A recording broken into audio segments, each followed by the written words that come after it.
요즘 어떻게 살고 있어? 그냥 평범하게 보통 살고 있어 라고 얘기하는 것을 사람들이 두려워한다라는 겁니다.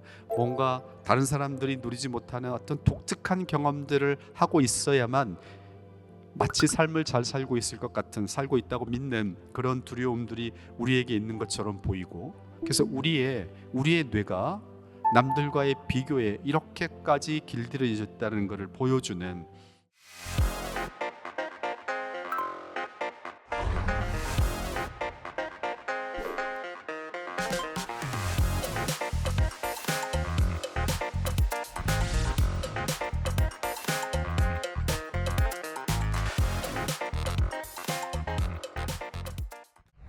연사로 초대해 주셔서 개인적으로 굉장히 영광스럽게 생각하고요. 또 한편으로는 굉장히 부담스러운 자리를 주셔서 약간 원망스럽기도 합니다. 특별히 이제 저는 심리학자로서 사실 행복은 우리 개인에게도 중요할 뿐만 아니라 인류에게 굉장히 중요한 문제인데, 특별히 프란시스 교황님께서 한번 이런 이야기를 하셨다고 알려져 있습니다. 이 분열된 사회에서 사람들을 모을 수 있는 방법이 뭐가 있을까? 종교가 그럴 수 있을 거라고 생각했는데, 사실은 종교가 역으로 사람들을 굉장히 갈등으로 몰아넣고 있는 그런 상황이 돼서, 도대체 분열되어 있는 사람들을 하나로 모을 수 있는 이슈가 뭐가 있을까에 대해서 교황님께서 그게 행복이다. 저도 그렇게 생각합니다. 행복에는 좌도 없고 우도 없고, 행복에는 계층도 없고, 우리 모두를 하나로 모을 수 있는 주제가 행복이 아닐까라는 생각을 합니다.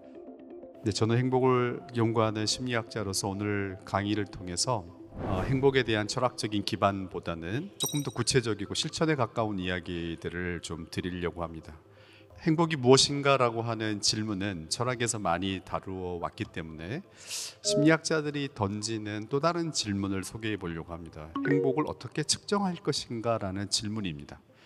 모든 사람이 동의하는 행복에 대한 정의를 내리는 일은 굉장히 어려운 일입니다. 어느 철학 책에서 제가 읽었더니 행복에 대한 정의는 철학자의 수만큼 많다 이렇게 되어 있더라고요. 정의 내리기는 굉장히 어려운 일인데, 뭔가 행복에 대한 실천적인 결론을 내리기 위해서는 행복을 측정하는 게 굉장히 필요합니다. 측정을 해야만 왜 사람들 사이에 행복의 차이가 있는지 그 원인을 알 수가 있고, 그래야만 국가 사이에 어느 국가가 행복한지, 왜 행복한지를 알 수가 있고, 그리고 시간이 흘러감에 따라서 어느 개인이나 사회가 더 행복해졌는지 행복해지지 않았는지를 알 수 있기 때문에, 행복을 정의 내리는 것 못지않게 중요한 게 행복을 측정하는 방법입니다. 하는 것입니다. 또 하나의 생각은 이렇습니다. 우리가 행복의 조건이라고 생각하는 것들, 그런 조건들 생각해 보시면 모든 것들이 수치로 나타낼 수 있는 것들입니다. 부가 사람들을 행복하게 만들 수 있을까? 그러면 부를 측정하는 것들 보시면 우리의 연봉, 당연히 숫자로 나타낼 수 있고요. 부동산이라든지 동산, 이것도 숫자로 표시할 수 있습니다. 따라서 행복에 영향을 준다고 생각하는 많은 조건들이 숫자화, 즉 측정이 되어 있기 때문에 행복 자체도 측정하는 게 굉장히 중요합니다. 그러면 행복을 어떻게 측정하는가 것이 좋은가에 대해서 심리학자들이 지금까지 합의해온 대표적인 두 가지를 말씀드려보려고 하는데요. 첫 번째는, 만약에 어떤 사람이 행복하다면 본인의 삶에 만족하고 있을 거다. 행복하면서 만족하고 있지 않다면 그거는 모순일 거다. 이런 생각에 기초해서 심리학자들과 사회학자들이 본인이 자기 삶에 대해서 얼마나 만족하는지를 측정을 해서 그것을 행복의 지표로 삼아 왔습니다. 매년 3월 20일이 되면, 3월 20일은 세계 행복의 날인데요. 이 세계 행복의 날에 월드 해피니스 리포트라는 보고서가 발행이 돼서 국가의 행복 순위들이 발표가 됩니다. 그 점수는 자기 삶에 대해서 얼마나 만족하는지를 0부터 10까지의 숫자로 물어서 나온 국민들의 평균값이라고 보시면 됩니다. 올해 가장 최근 버전 우리나라의 순위입니다. 58위를 기록을 했고 10점 만점에 6점 정도를 기록했습니다. 일본은 우리보다 조금 앞서 있지만 별로 차이가 없고, 중국은 우리보다 조금 행복감이 낮은 상태입니다. 방글라데시라는 나라를 일부러 조금 순위를 가져온 이유는, 지구상에서 가장 행복한 나라가 어디입니까? 라는 질문을 던질 때 가장 빈번하게 나오는 대답 중에 하나가 부탄이고, 두 번째로 많이 나오는 나라가 방글라데시입니다. 부탄의 행복 데이터는 매년 나오고 있질 않아서 가져오진 않았지만 부탄의 순위를 보시면 깜짝 놀라실 겁니다. 부탄의 점수와 순위는 우리나라보다 훨씬 좋지 않습니다. 두 번째로 많이 응답이 나오는 방글라데시를 보시게 되면 10점 만점에 3.85점 정도 되고 순위가 134위입니다. 우리가 많이 오해를 하고 있기 때문에 일부러 방글라데시를 가져왔습니다. 지구상에서 가장 행복한 나라로 나오는 나라, 전에는 주로 덴마크가 1등을 많이 했지만 최근에는 핀란드가 1등을 많이 하고 있는데 점수가 7.7점도 됩니다. 이 방법으로 행복을 측정하고 있다는 점을 아시는 게 굉장히 중요한 것 같아요. 이게 왜 중요하냐면 우리는 어떻게 행복하게 살 수 있을까라는 질문을 던지면 굉장히 어려운 질문처럼 다가옵니다. 그런데 어떻게 하면 조금 더 만족하면서 살 수 있을까라는 질문을 던지면 훨씬 더 쉬운 질문이 되고 명료한 질문이 되기 때문에 그렇습니다.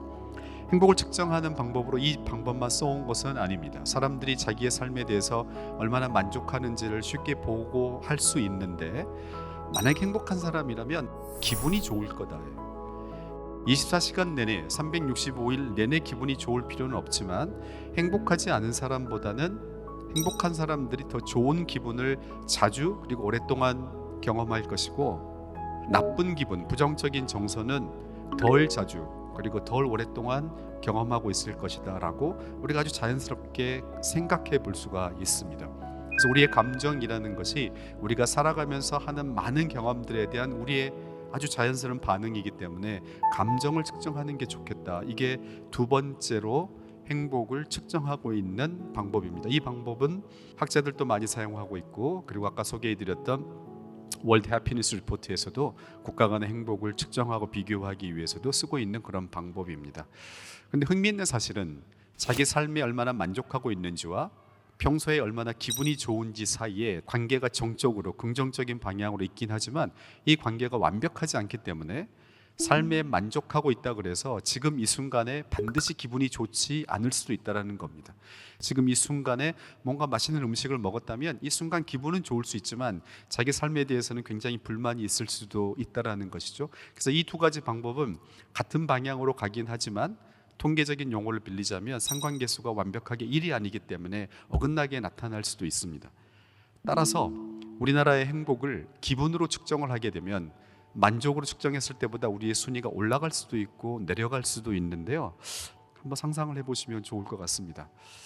실제로 측정을 해보면 기분으로 측정한 우리나라의 행복 상태는 더 안 좋게 나타납니다. 외국 사람들이 가끔 조심스럽게 물어볼 때가 있습니다. 혹시 화가 났냐고 물어볼 때가 있어요. 네, 화나지 않았는데도 우리의 표정에 미소가 없기 때문에 그렇게 물어보는 것 같습니다. 그래서 우리나라의 행복을 우리가 걱정하면서 어떻게 하면 우리나라의 행복 순위를 올릴까 고민을 하는데, 만족으로 측정했을 때보다 기분으로 측정했을 때가 사실 훨씬 더 안 좋게 나타난다는 점을 아시는 게 되게 중요한 것 같습니다. 그럼 왜 그럴까? 이게 오늘 제 강의의 핵심입니다. 제가 원래 강의 제목을 드릴 때 행복한 삶의 조건 해놓고 부제를 잊혀진 질문이라고, 우리 사회에서 잊혀진 질문이라고 부제를 붙였는데요, 행복을 연구한 학자들이 삶의 만족으로 측정한 행복을 예측하는 행복의 조건들에는 뭐가 있고 기본으로 측정한 행복을 예측하는 변수들에는 뭐가 있는지에 대한 아주 체계적인 연구를 했습니다. 삶의 만족은 국가의 부, 개인의 부가 꽤 중요하게 작동하는 것으로 굉장히 일관되게 나타납니다. 그런데 우리의 순간순간의 기분에는 우리의 부도 중요하게 작동하지만 그것보다 훨씬 더 중요하게 작동하는 게 있다는 것을 알게 되는데, 그 중에 하나가 이 질문입니다. 어제 하루를 떠올려서 어제 하루 타인으로부터 존중받았습니까? 라고 물었습니다. 그리고 예, 아니요로 답을 하도록 했습니다. 두 번째, 어제 하루 자유롭게 시간을 쓸 수 있었습니까? 당신의 시간을 당신이 주도적으로 쓸 수 있었습니까? 예, 아니요.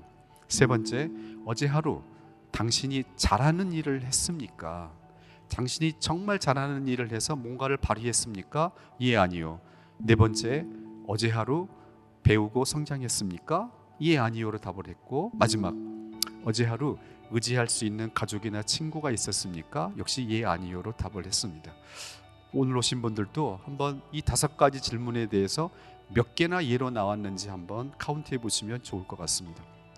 이 5개의 질문에 대해서 예라고 응답한 비율을 가지고 그 나라 국민들의 삶을 예측한 결과 기분을 측정한 행복을 예측하는데 이 5가지 질문에 대한 답이 결정적으로 작동하고 있다는 것을 알게 된 겁니다.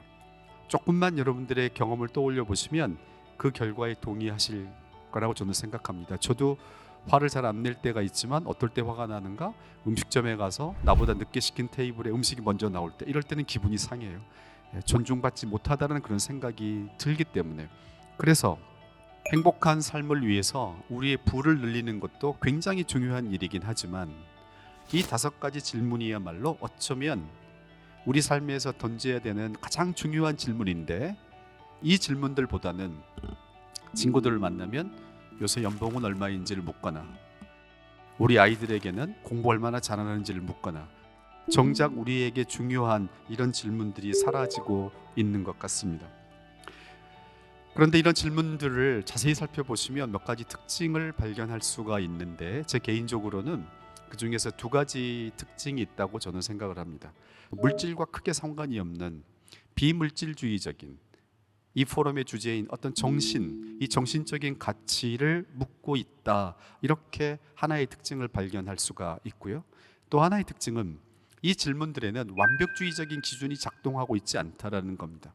뭔가를 완벽하게 해내야 된다는 그런 기준보다는 사람들과 잘 지내고 내가 좋아하는 일을 하고 존중하는 것과 같은 이 2가지의 특징이 다른 특징들과 함께 들어가 있다고 생각을 합니다.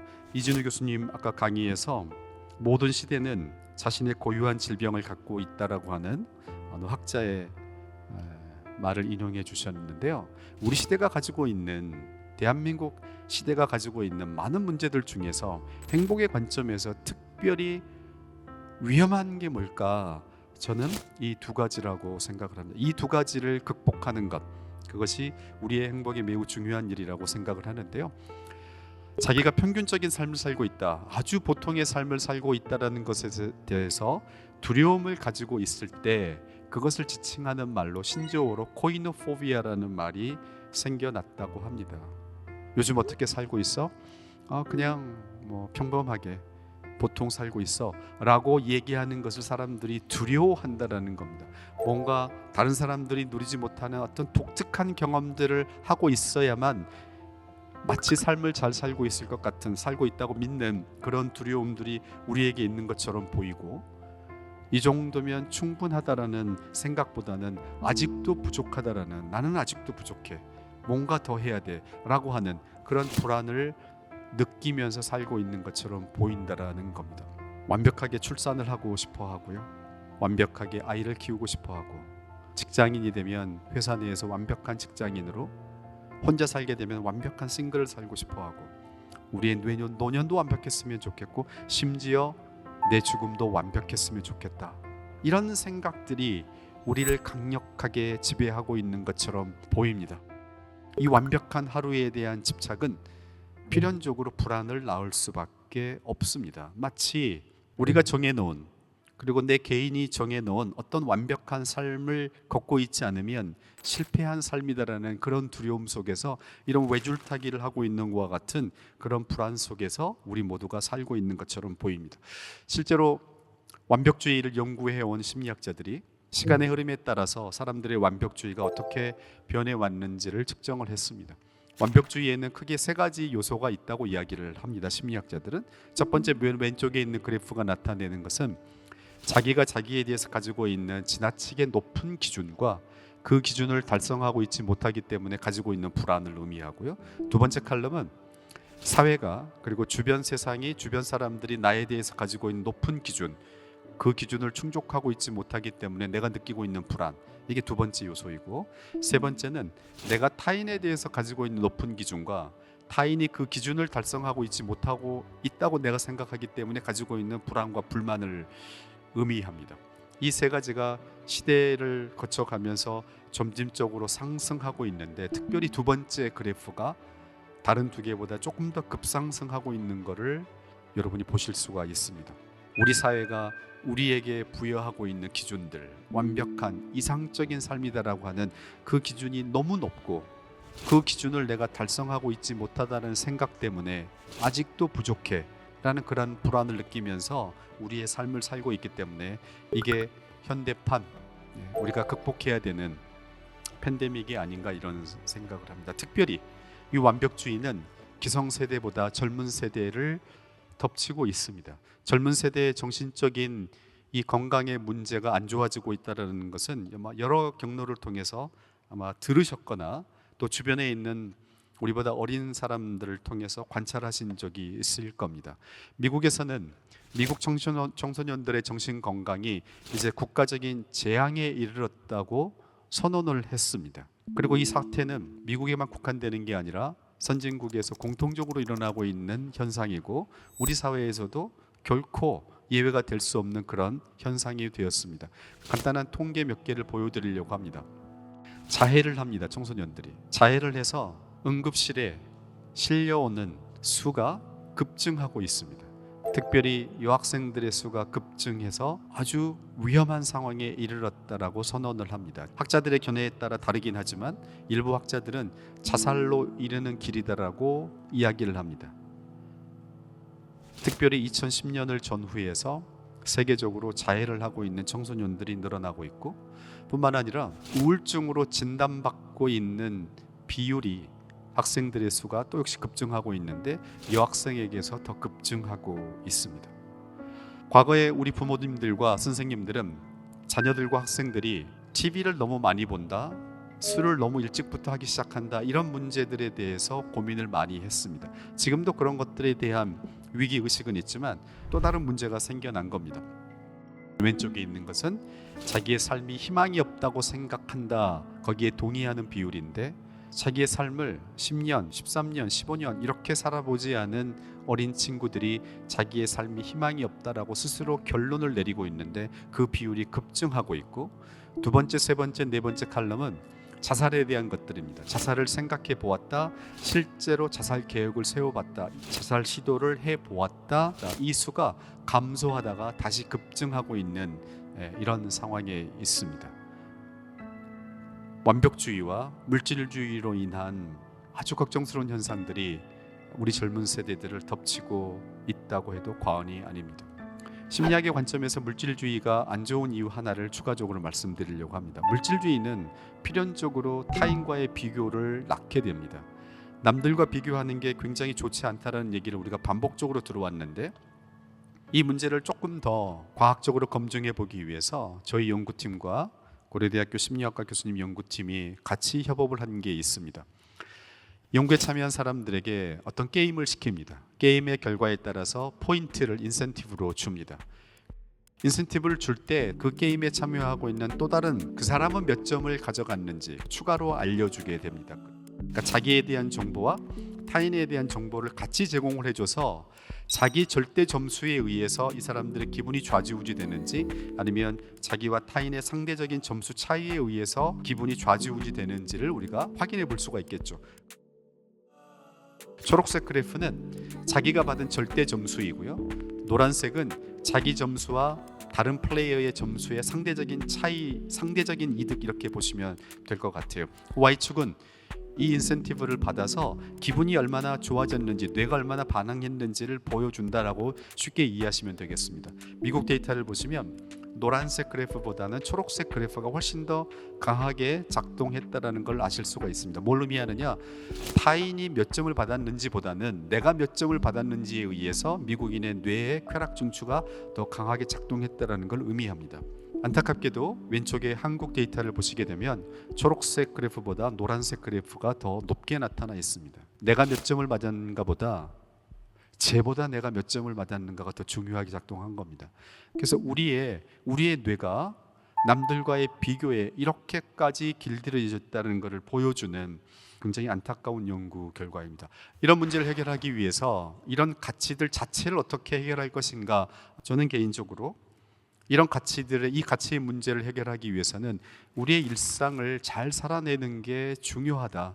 올바른 방향으로 회복시키는 방향의 교육이나 성찰도 필요하지만 그저 우리의 삶을 충실하게 살아내도록 하는, 때로는 화려하지도 않고 그냥 소소한 것들이지만 지루할 정도로 우리에게 도움이 되는 습관들을 실천해내는 게 굉장히 중요하다라고 생각을 합니다. 그런 의미에서 이제 마지막으로 우리는 어떤 습관을 가지고 사는 게 좋을까? 학자들에게 행복에 도움이 된다고 알려져 있는 활동들을 쭉 리스트를 만들어주고 각각의 활동이 얼마나 도움이 될 거라고 생각하는지를 평정한 점수에 합을 내서 가장 점수가 높은 순서대로 제가 12개를 뽑아왔습니다. 가장 효과적이다라고 학자들이 추천하는 것, 가족 친구에게 투자해라. 보통 우리는 행복을 생각하면 뭔가 쿨하고 멋진 방법을 많이 떠올립니다. 명상 같은 거 되게 멋있어 보이고 새로워 보이고 그런 것도 우리 행복에 도움이 되지만 사실 우리 행복에 제일 도움이 되는 것은 가족과 친구, 좋은 사람들과 시간을 보내는 것입니다. 두 번째, 가족 친구가 아니더라도 어떤 동호회 같은 데 가입해라. 같은 취미 활동을 하던가 같이 책을 읽던가 하는 사회적인 관계를 강화시켜라. 세 번째, 아주 중요합니다. 우리는 이런 정신적인 가치를 얘기할 때 몸을 배제하는 경향이 있습니다. 그러나 우리의 정신은 몸과 뗄래야 뗄 수 없는 관계이고 특히 현대 과학에서는 몸과 정신, 몸과 마음은 하나다라고 얘기를 합니다. 결국은 우리 뇌의 작동이기 때문에. 다섯 번째, 규칙적으로 운동하라는 메시지와 동일한데요. 특별히 평균 수명이 높은 나라가 있고 그 나라에서도 유독 평균 수명이 높은 지역이 있습니다. 그런 지역 사람들의 늘 나오는 특징이 뭐냐면 장수하는 사람들은 가만히 있지 않더라. 뭐라도 하더라. 풀이라도 뽑더라. 이런 얘기를 합니다. 네 번째, 종교를 가져보기를 권합니다. 어떤 특정한 언어의 종교만을 얘기하는 게 아니라 종교를 가지고 사는 것도 행복에 도움이 된다라고 얘기를 합니다. 다섯 번째, 이미 나왔지만 규칙적으로 운동하셔야 된다. 이 정신적인 가치도 중요하지만 몸을 강화시키는 것도 매우 중요하다. 어쩌면 더 중요할 수도 있다고 저는 생각을 합니다. 여섯 번째, 일곱 번째, 타인에게 관대하고 친절하게 행동한다. 타인을 존중하고 타인에게 관대하게 대한다. 단순히 윤리 규범에 해당하는 것일 뿐만 아니라 우리의 행복에 도움이 된다라고 이야기를 합니다. 여덟 번째, 역시 또 건강 얘기가 나옵니다. 건강검진 꼬박꼬박 하셔라. 행복은 건강과 밀접한 관련이 있으니 건강검진 하시라고 얘기를 합니다. 아홉 번째, 굉장히 재밌습니다. 고대 철학자들이 남긴 글들을 읽게 되면 자연 속에서 시간을 많이 보냈다라는 것을 발견하게 되고 그분들 중에는 자연에서 시간을 보내는 것을 아주 적극적으로 권하는 것도 발견하게 됩니다. 영국의 케임브리지 대학에서 사람이 어느 장소에 있고 그 장소에서 얼마나 행복을 느끼는지를 측정을 했습니다. 분석을 했더니 이런 건물 안에 있을 때보다는 야외 건물 밖에 있을 때 행복감이 높다. 근데 그 중에서도 초록이 많은 공간, 자연 속에 있을 때 사람들이 행복을 많이 느낀다라고 하는 아주 훌륭한 연구를 발표한 적이 있습니다. 자연 속에서 시간을 보낸다. 열 번째, 회사의 동료를 회사에서만 만나지 말고 좋은 사람이 있으면 회사 밖에서도 좋은 시간을 보내라. 11번째, 12번째, 제가 뺄까 하다가 너무 좋아서 집어넣은 두 가지입니다. 배우기를 멈추지 않는다. 잊혀진 질문 5가지 속에 있었던 겁니다. 어제 하루 배우고 성장했습니까? 라는 질문이 있었는데요. 배우는 것을 멈추지 않는다. 그리고 12번째, 타인에게 봉사한다.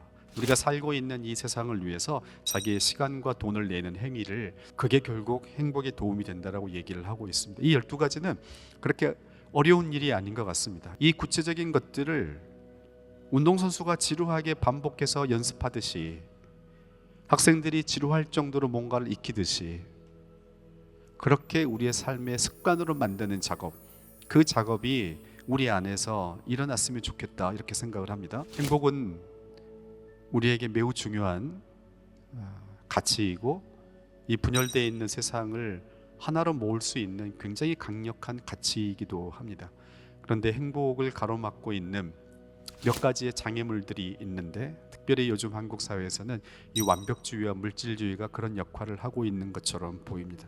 따라서 더 좋은 가치로 이 완벽주의와 물질주의를 극복하는 게 필요하고 동시에 우리의 일상을 단순히 행복하게 살아야 되겠다라고 결심하는 걸 넘어서서 아주 구체적인 이런 습관들을 반복적으로 실천해 보는 것을 제안을 드리면서 제 강의를 여기서 마치도록 하겠습니다. 고맙습니다.